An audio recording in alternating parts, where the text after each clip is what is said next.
In February we kept with our little Jayco Jayflight and our furnace broke. First I checked our fuse panels, but no warning light was on and the fuse itself was okay. As I was looking at the thermostat, I noticed that the AC fan doesn't work either. So it must be something with the thermostat.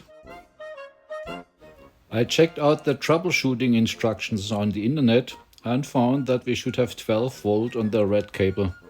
It further says, if you have 12 volts and it doesn't work, throw away your thermostat. If you don't have 12 volts, get 12 volts there. Well, I didn't have 12 volts there, so I reached out to Jaco and they were super helpful. They sent me documentation material about the furnace and the wiring, and I eventually found out that these 12 volts should come from the furnace. In my configuration, the furnace is under the sofa and I don't have an external maintenance door to it. So I removed the sofa cushion to get access to that wooden box. I removed the screws from the box and pulled it a bit forward, and there it was. A reset switch.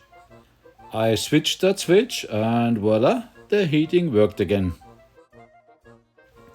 What started as a tough problem ended up to be an easy solution, and we continued our little vacation.